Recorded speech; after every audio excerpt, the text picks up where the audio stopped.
I had the explicit honor of being able to meet last year this gentleman at Mosque number 7 in Harlem. And he was introduced to me by one of the members of the mosque, Cinderella, who does my makeup and does all kinds of amazing things in her business when we were queens. And she said to me, "You need to meet this gentleman." And she was right. So I met him, and last year he was actually inducted into the Academy of Kings. And when we heard him speak, the few words that we said we have to have him come back. And this year he is the keynote speaker for us. He is an amazing gentleman. He has done all kinds of work all over the world, actually. He is the representative for Minister Louis Farrakhan in New York and I believe Northern New Jersey. He has done some tremendous work on his radio program when he was known to many of you as Minister Kevin on the radio, talking and mentoring to people about relationships and family. He's a great gentleman. I am honored to have him accept to be the keynote speaker this evening, even though we had to cut his time a little bit short. So I thank you, Minister, for being here with us. Ladies and gentlemen, Minister Abdul Hafeez Muhammad.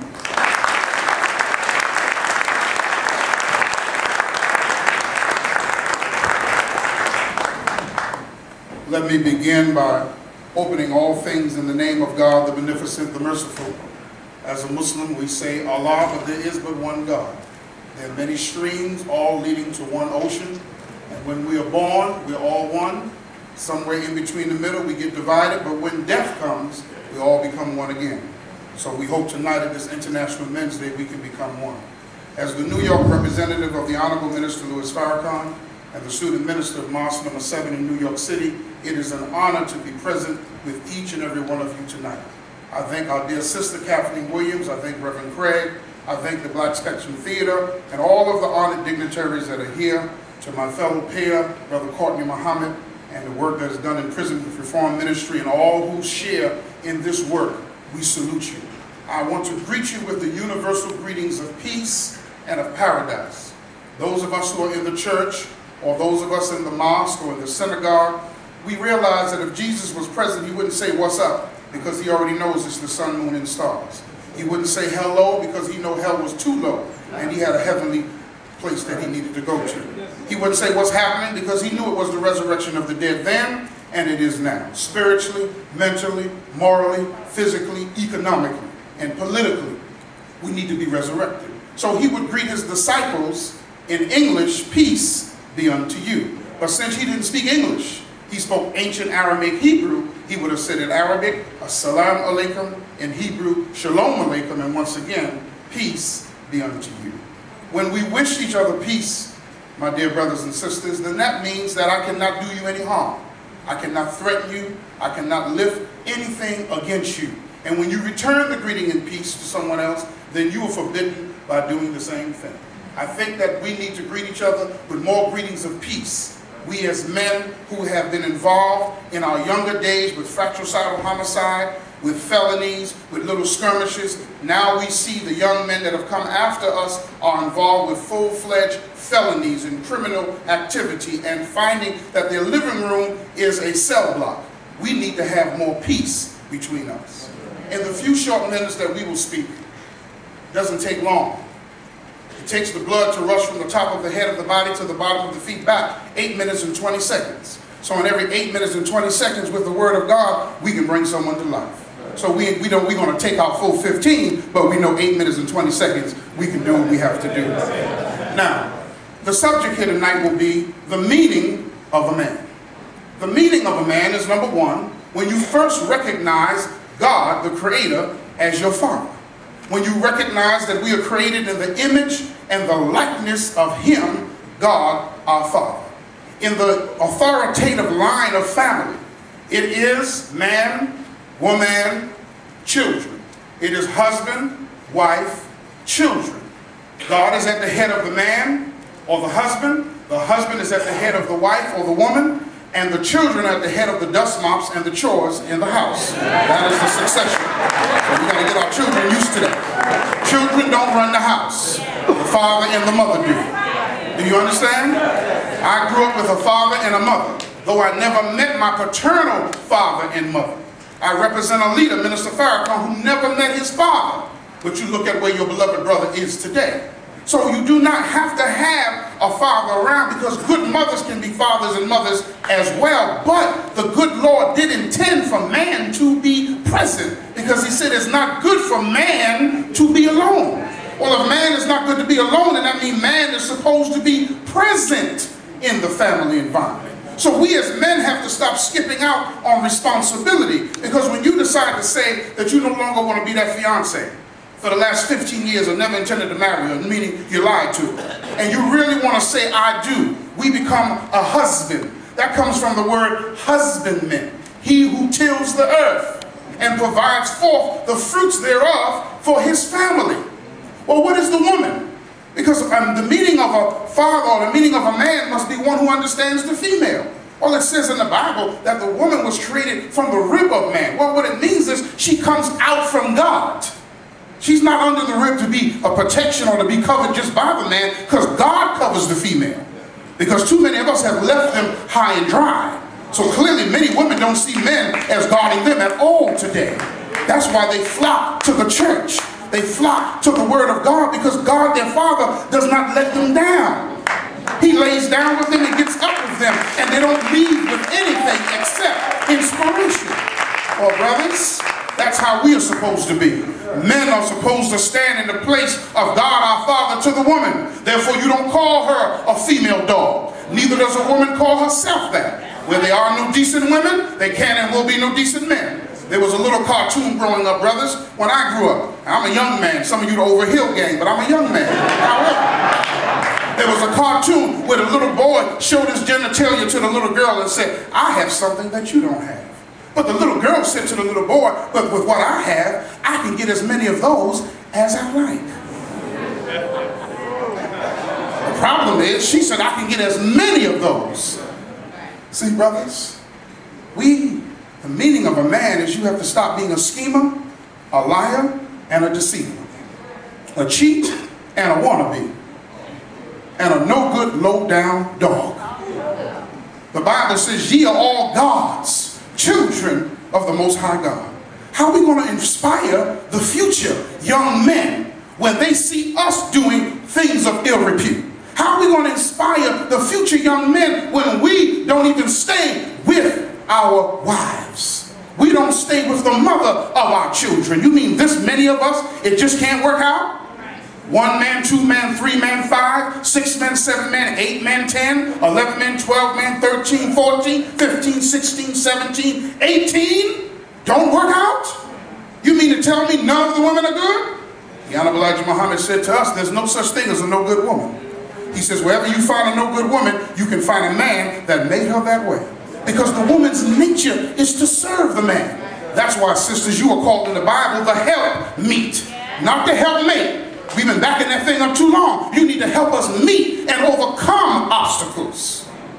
And you can't help us meet and overcome by continuing to produce children beyond our ability to take care of. We need to handle the ones that we already have. And sisters, you got to respect good men whom the relationship didn't work out with, and they need to move on, and so do you. It's healthy for you and him not to be together. But don't hold his children from him. Good fathers need to be exposed to their boys and to their girls, and women can no longer continue to be upset with them when they move on and say that it cannot work. Because there are relationships that do not work. But I'm speaking to the ones that can work, and we don't even fight for functional family life. The meaning of a man is a man who recognizes that the grass may look greener on the other side of the fence, but it's not easy to cut. You need to keep your lawnmower on the side of the fence where you already got grass. Because when you look over on the other side and you want to manicure too much grass, then weeds start cropping up. And this other grass gets used to you manicuring their grass. Do you understand what I'm saying? And therefore they decide one day they don't want to let you go, because they think their stuff is better than the stuff on the other side of the fence, when stuffing all tastes the same. So, the meaning of a man is a man who will live by example and understand that he cannot lordship to young people. My eldest son is 31 years of age, and one day I came home late when I was working in corporate America, and I wanted, Mr. Fraser, I wanted to go to sleep. I worked 16 hours. I don't know whether I worked 16, 24, or 40 in one night, but I wanted to go to sleep. So I came in the house, and I said to him, let's go. Time to get to the bus stop. He said, Daddy, I need to tell you something. I said, shut up. Get your food, your lunch. Let's get to the bus stop. Got to the bus stop, 15 minutes, no bus. 30 minutes, no bus. 45 minutes, no bus. I looked at the little fella, and I said, hey, where's the bus at? He said, before you told me to shut up, I was trying to tell you I didn't have no school today. So that means that we who are fathers, who are teachers, who are nurturers, we must also listen to the young ones among us. How can the young men grow to be men if we won't even allow them to breathe and to grow? The only thing we want to tell them is, I'm your daddy, I'm your mentor, I'm your teacher. Remember that, I'm in front of you. Yeah, until they see us slip and fall. Remember, as men, we got one foot on dry land, another foot on the banana peel, and if we ain't careful, we slip on that banana peel. And then the young people look at us and they judge us. And they say, these are the leaders? See, real men make no excuses for their failures. They study what they do and they learn to work in a collective manner and become successful. So I salute all of these beautiful men, these beautiful black men. There's something about men that's special, but there's something even more special about black men when they come together. When black men walk into a room, fresh dress, clean cut, looking sharp, it does something to gives goosebumps to the women when they can see black men with their pants up, not sagging, not hanging down, not exposing their backside before the world, when they can see men in business suits conducting business. It does something. And when we're honorable men, men who can be trusted, men of integrity, that's the meaning of a man. A man must be strong. He must be a lion in the desert. He must be willing to go to work because men are the maintainers of women. And I'll be doggone if I let a woman maintain me. I don't care if you make $200,000 more than me. I'm going to be the hardest worker in that house, and you're going to respect that God put me as your protector, your maintainer, your sustainer, and he asked you to be my helpmeet. But I say this, men of excellence, no woman can help a man who doesn't have vision. A man must know where he's going, how he wants to get there, and what time he wants to arrive, and what he wants everyone else to do when he arrives. You've got to be able to know what's going on, brothers. Now, as we leave you, we need functional family life. Sometimes, Kathleen, we can be on it and be as broken down on the inside. Jesus says like this, Reverend Craig, when they look at us, we look like a whited sepulcher. Inside is the bones of a dead man. We don't want to be like that. We don't want to look good on the outside. Book looks good on the outside till you open it. One day, a sister gave me a book. What white people know about black people. Now, nobody white in the audience take this the wrong way now. I'm just telling you, somebody gave me a book. And when I opened the book and turned the pages, there was nothing on the pages. What do white people know about black people? Some white people, exactly nothing. And they show it too, how we are handled in the world. But my question is, not what white people know about us, what do you know about yourself? Do you know your greatness today? It's easy to talk about what our forefathers did. Easy to talk about how we built this and we built that. But what are we building today? See, what we did yesterday, brothers, while we're being honored tonight, died the very second after we completed it. We need now to make a new history. So whatever children we mentored before, we need to mentor now today. Whatever children we raised before, but you made more, you got to raise them today. Whatever we've done yesterday doesn't count for today. So Kathleen, I thank you for inviting me this year. Whatever I said last year died then. Today is a whole new day. I couldn't get up here today and say, you remember my speech last year? Go ahead and put me on like you did Susan Taylor and press replay and see how that goes across.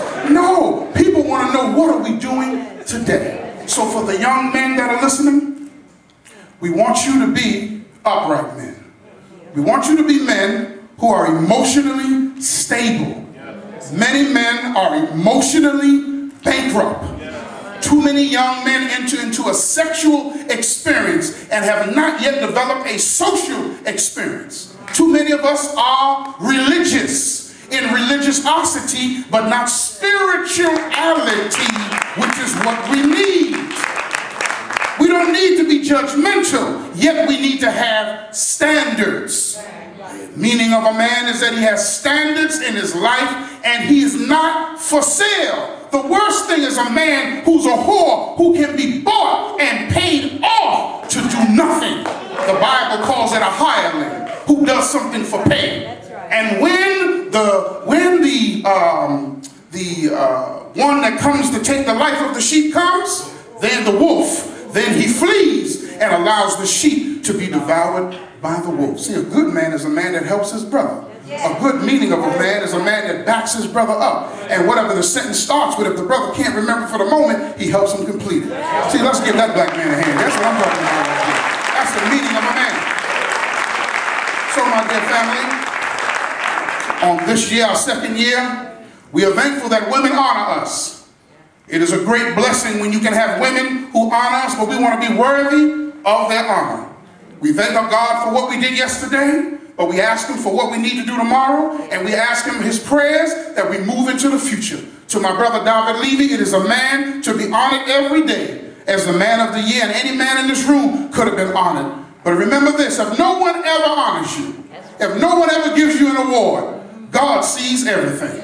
Allah, God rewards every worker for everything that they do. But when you are honored, when you are brought out into the spotlight, then it's your time to work even harder this year than you did last year. I leave you with this. Don't be hypocrites as men. Don't say something out of your mouth, that which is not in your heart. Reverend Craig, one day 2 men came into the church, to the pastors that are here, and they had long maxi coats on. And they pulled back the coats and had automatic weapons and pulled it out and said, I hear, preacher, there were 2,000 people in the church. That this is the church where the people want to give their life for Jesus. Yes, yes, this is the place. So they pulled out the guns and pointed it. The church cleared out and there was only 20 people left. They put down the fake guns, sat down with the suits in the front row with the 20 people that was left, and they made up the 20. It was 18, so 2 more of them made up 20. And said to the preacher, now that all the hypocrites have left the house of God, you can preach the word of God to the true believers. See, not just because we're a male doesn't mean we're a man. Just because we have arm, leg, arm, head, and we know how to do certain things does not make us a man. A man is one who runs toward responsibility. A man is one who overcomes difficulty. A man is one who struggles for balance. A man is one who develops the characteristics of humility and learns that the I is never more important than the we. We is more important than I. Never exalt yourself. If you're coming late, sit in the back of the room. It's better to be called to the front rather than to be disrespectful and you came in late. If it's meant for you to be called, then you will be called. If not, you haven't lost nothing, because no man can add 1 cubic inch to his height. Now I leave this for the young people. One day there was a man who came to his son and said, son, if you graduate with high honors, I'll give you what you want. He said, Dad, I want a brand new car. Good. The son worked hard and graduated from college, and he was looking for the keys to the brand new car. Whatever car you want to put in your mind, it's up to you. The bottom line is the son was disappointed when the father handed him a book. He said, son, just take the book. He said, Dad, your word is not your bond. You promised me a car. I worked too hard. He says, well, did you work hard for the car? Or did you work hard for yourself? Because you only can get education one time. He said, well, I wanted the car. He said, take the book, son. He became disappointed with his father, knocked away the book, never spoke to his father. His father passed away. He came in, he sat in the front just like you are. And he lamented his father's death looking at the coffin. And an old friend came along, Mr. Frazier, and said, here's the book your father was trying to give you a long time ago. He held on to the book because he never reconciled with his daddy.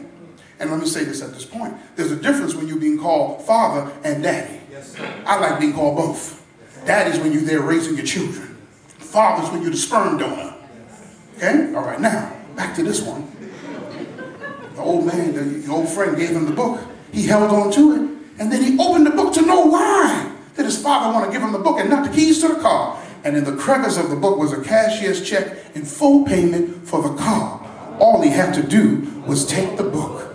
See, to the young men, give them wisdom keys. For wisdom, Minister Farrakhan has taught me, is the skillful use of knowledge in an intelligent way.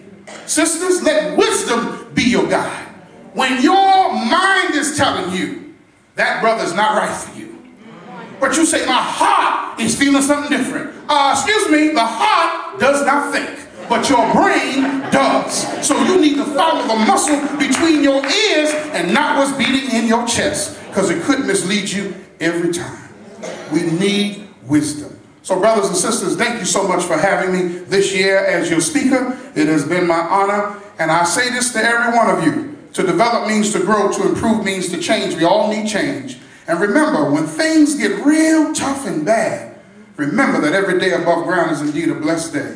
Another day to solve a problem, and another day to receive a bountiful blessing from a wonderful Creator. Thank you as I greet you in peace. Wishing to you the same thing we wish for ourselves. Assalamu alaikum. Peace be unto you. Thank you so much. Let's bring up our wonderful hostess, Kathleen.